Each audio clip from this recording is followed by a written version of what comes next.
Thoughts so loud, thoughts so wow that I need to get them out, yeah. Thoughts so loud, thoughts so loud that I need to speak them out, damn. Thoughts so loud, thoughts so pow, make a sound, can't be missing, man. Thoughts so loud, thoughts highbrow, talking shit while you listen now. Like, you ever think about that before? 'Cause I have. What are people afraid of? So many things in this life. So many things. Me, personally, I'm scared of sharks. I don't like sharks. I really don't like the ocean. Not a fan. I can swim, but I'm not a fucking fish. So I avoid that shit because it's scary to me. Also, if you live in certain parts of the world, there's saltwater crocs. Water in general. Fuck water, dude. There's a reason that we got out of it and went on land. If you believe in the evolutionary theory, which, I don't know how much weight that shit holds. I personally believe maybe, possibly, quite possibly, aliens. Or could it be? Aliens, probably. I don't know. Makes sense, right? I think they just fucked with the genetic makeup on the planet and they were like, let's do some tests. Let's fuck around with this rock. And that's why we're here. But my point has nothing to do with aliens or the ocean. My point is that we avoid things that are uncomfortable for us in life and that are scary for us. And a lot of that comes into social contexts. So when you're upset with someone, you don't tell them usually outright. Maybe you tell a friend, like a really close friend, like, hey, that kind of bothered me. And they, generally, if they're your close friend, they're not going to judge you too much for it. They're going to be like, oh, I'm sorry that bothered you. Let me fix that. And confrontation is actually something that's happening a lot, but in a digital format online. You have all these people that create discourse online because they have anonymity. They don't have to deal with eye contact, body language. They don't have to deal with actually looking at how the other person feels about what they are saying. Because we create our own truths about situations. And when you're online, you can choose to end the conversation whenever you want and just say that this person's an idiot or they don't know what the fuck they're talking about. And you can just log off of your Facebook, exit out of the app. I won that one. But when you have a one-on-one conversation with someone, it's not as easy to leave. They're right in front of you. You can walk away, but it kind of makes you a dick, right? So it's like the reason we avoid these personal, like in-person situations is because we're afraid of rejection. One, that's a big one, right? No one wants to be rejected. Babies literally die if you don't hold them. They just die if you don't give them love because they've been rejected. Everyone knows what it feels like to be rejected too, Everyone has had a moment in their life. Even as a small child, you're like, I want a piece of candy. And your mom's like, no, fuck you, dude. You already had like 20 today. Rejection. And it feels terrible because you want something and you can't have it. Right? So in these interactions, these personal interactions, you may want to tell someone how you feel or want them to act a certain way because they've made you feel something, right? Someone has wronged you in some way and you want them to apologize, or you want to explain yourself, or you want to apologize yourself, but you just don't know how to say it because you're afraid that if you do so, it'll make you look weak or vulnerable. And so it comes down to, confrontation is something that we avoid because we don't want to seem vulnerable and we don't want to seem weak. We don't want to be rejected or looked down upon for feeling a certain way about something. Or for looking like we are fallible, which we are because we're human. I made a mistake. I'm sorry. Is really hard for certain people to say. My grandfather couldn't even say sorry. I don't think I ever heard him say, hey, sorry about that. I overreacted. This is just something that people really struggle with. I myself spent 3 months of my life avoiding a confrontation that needed to happen, right? And what is confrontation but communicating with somebody else about your needs? hey, I need this thing. I need you to do this. Or I need to tell you this. I need to get this off my chest. In our culture, we look at emotions as weak. Being an emotional person, you're weak. You can't manage your emotions. And right, obviously, your emotions are not the truth. A lot of the time, they aren't the truth. They're just your response. But if you don't communicate how you feel about things that happen in your life with the people that surround you in your circle that can support you or help you, or to the people that have harmed you, no one knows what the fuck's going on. So it's just you in your head, right? Simmering and stewing and brooding and making something much bigger out of a situation than maybe it even needs to be, which, like I said, is something that I did for 3 whole months of my life, avoiding a conversation that took an hour. It was a really hard conversation to have, but my relationship with that person got much better. And that's the other thing too, is like, if you care about somebody, you have to have this confrontation with them through communication, right? To build a better line of communication and understanding between you and whatever, situation or whoever you're talking to, and then making that situation better. And this is really, an important dynamic of any relationship is this communication and having these confrontations, these uncomfortable moments, right? No one wants to have them. No one wants to do it. We avoid them at all costs, and avoiding them actually causes more stress because you get anxious and stressed out for an entire day rather than having an hour-long conversation. And that day could lead into weeks, months, a year, 4 years. One of my brothers I didn't talk to for 4 years because we just couldn't work out our differences. We both weren't mature enough to sit down and have a conversation about what we were really frustrated with each other about. And so that's 4 years I'll never get back. If you really care about someone, you have to communicate with them. You have to confront them about the things that are bothering you. This is the only way to grow within relationships that are struggling, right? You don't have to just make up confrontations with people like, I got to be mad about them about something, And, there's the other side of this too. I had a conversation with one of my friends about this. There's the other side too, is like, well, what if you don't give a shit about somebody?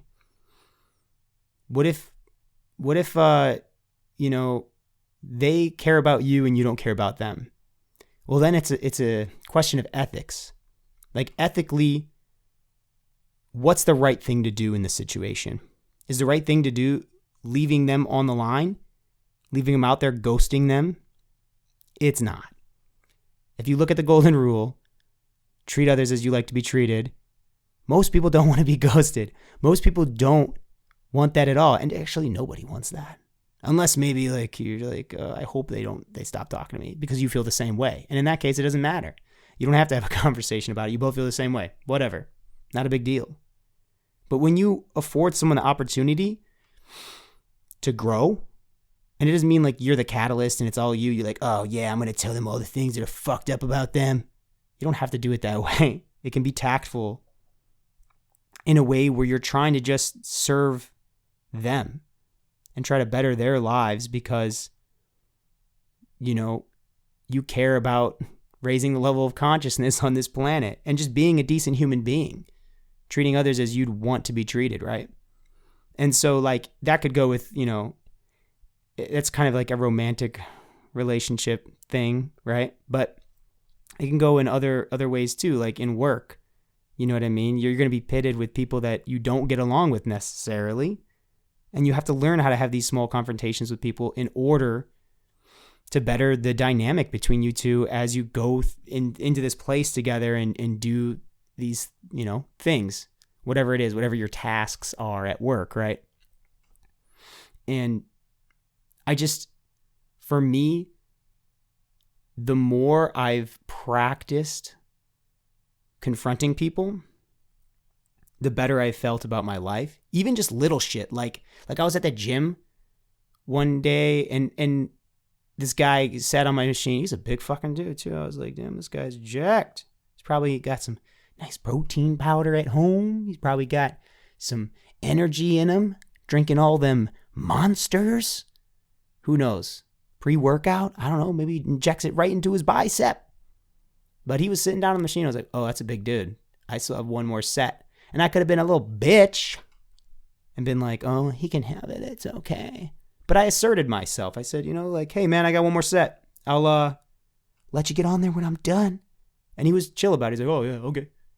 But this is the thing. Like, and when you don't confront people and have conversations, you build resentment. Like if I'm like, oh, I guess I just won't go on that machine now. He's a fucking asshole, which isn't the truth. And that's what I mean by the truth in your emotions, right? And that's just like one example. But for me, it was like I was proud of myself because I used to have a tendency to be really passive about the things I wanted in my life. I just wouldn't ask people for things. And then I would feel bad about not having the things I wanted or having to do things that I didn't want to do, whether it was work related or whatever, like a favor for a friend. You have to advocate for yourself. You have to be a person who's willing to say, hey, I can't do that. My schedule's full. Or, hey, I don't feel comfortable doing that. And the more passive you become, a lot of the time that ties into resentment because you're unwilling to stand up for yourself. And I think that's really, really, really crucial to do that. Because when you do that, you build self-confidence. And when you have self-confidence, your life is just much more enjoyable. Your relationships become better. You don't like question people's actions as much. Like, oh, they did that because they don't like me. You're like, oh, well, whatever. A lot of the time, things that people do have nothing to do with you at all. And having a line of communication with people about their actions within your life, their environment, the space that you coexist in together allows you to see the truth about that person's actions and why they did what they did, or, their reasoning for all that stuff. I just dropped my phone. That was a nice little thud. I need a new case on that bitch too. It's looking good though. We're good. So yeah, as I've been putting this into practice, I've noticed my relationships have gotten better. I've felt much more comfortable in my own skin. And I just feel overall happier because I don't have to like second guess whether or not I'm doing something wrong. And then also what the intent of another individual is. Like when you first get into any sort of relationship romantically, there's always like a lack of communication. There's always just this line of assumption that people jump into. They're like, oh, like, I don't even know what example I'm going to give, but you get the idea. Like you just assume, people assume they're dating. Oh, we're just dating. We're dating now. Or like, oh, he'll buy the meal. He's going to buy it. Right. Or whatever. I'm just going to sleep over at their house, or I'm going to, whatever, dude. Whatever it is. There's just like these assumptions we make when we first get into relationships and we don't actually communicate about our needs. And then when something goes out of line of your expectation of what the individual is wanting out of a relationship or what they want from you out of the relationship, right? Then it's like there's this upheaval, this emotional upheaval.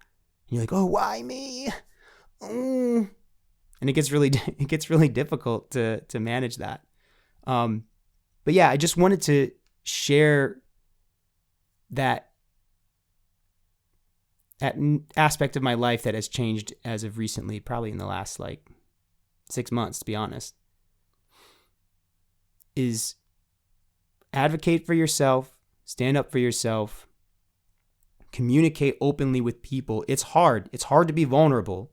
Like I said earlier, vulnerability is seen as being weak, but it is not a weakness. It's actually a strength. And you develop way better relationships with people by being vulnerable than you do by not sharing anything with them at all. People bond over tragedy. People bond over loss. People bond over shitty things that happen to them. You know what I mean? That's why drug addicts all get along, or like people in prison and shit. They like, oh yeah, like I fucking, had to shower and drop the bar of soap too, dog. So like, tragedy ties us together much more than good, happy events. Unfortunately, that's just how it is. Those bonds get fortified. And so be vulnerable. Be willing to communicate with others openly and honestly, and more people will understand than you think. A lot more people will be willing to listen to what you have to say. You're obviously going to have your people that are going to want to talk over you and try to one-up you, your one-uppers, like, oh yeah, well, the same thing happened to me actually last summer, but it was way worse. And you're just like, shut the fuck up, dude. Those are the people that you just don't open up to them again. You don't have to talk to them. You know what I mean? You can learn like, oh, this person doesn't get it. But most people will get it. Most people will be like, damn, that's crazy. Or damn, I didn't know you felt that way about me. Or I didn't know you felt the way about this situation. I will make an effort to change. Because, if you give people the benefit of the doubt and you treat them kindly within the way you're expressing yourself, they usually will abide to whatever you need. But you have to ask. And that's an important thing to remember. You got to ask. Got to advocate for yourself. Got to stand up for yourself. And you have to be open and willing to communicate. Through that, I found a ton of growth. So my life's gotten a lot better. Fuck, Who would have thought? Who would have thought just being open and honest would help? It's the shit, dude. Try it out.